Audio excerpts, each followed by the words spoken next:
So, welcome back po sa aking channel mga bossing. Tayo po ngayon ay magpapalit po ng chainring sa aking crank. Ito po ay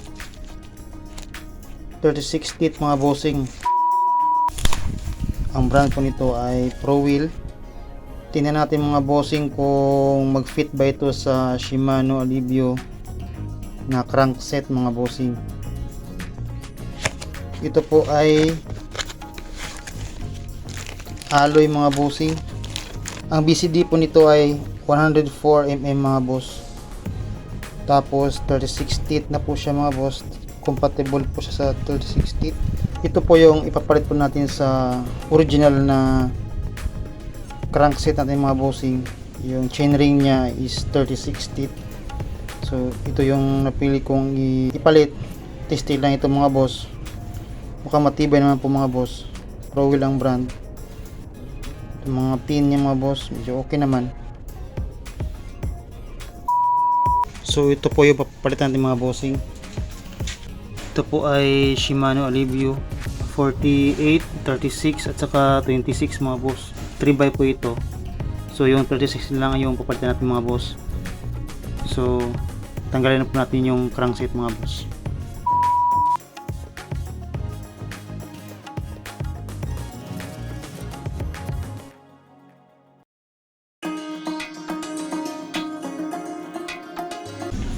So ito na mga boss.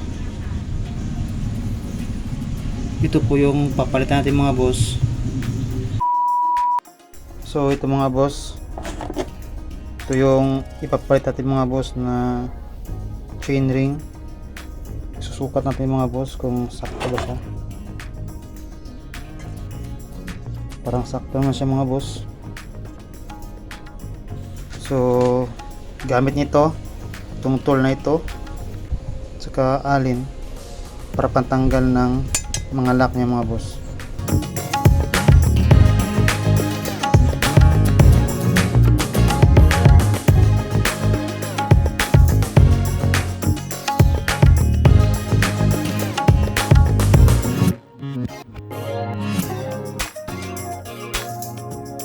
There's 6 teeth na papalitan natin mga bossing. Ito yung bago. Sa itsura mga boss, may pinagkaiba sila kasi nakita niyo pong yung dito niya, yung ito yung bago, malapad dito, medyo manipis. Tapos sa weight naman, medyo mabigat ito kasi bakal ito mga bossing ito. Ito po ay alloy.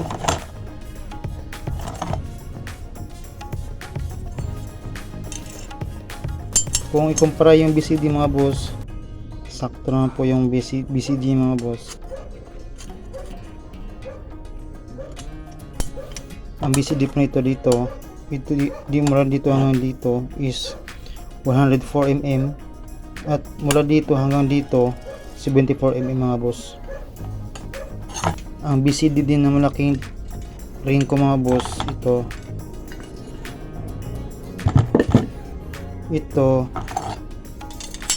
mas natin sakto lang din.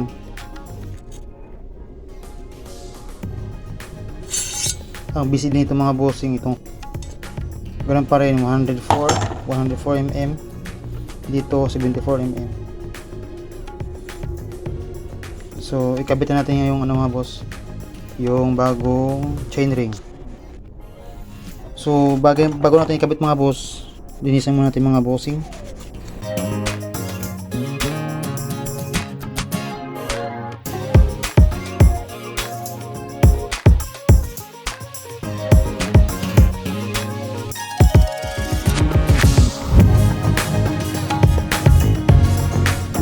Lagyan natin ng uli ko mga bossing.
A few moments later.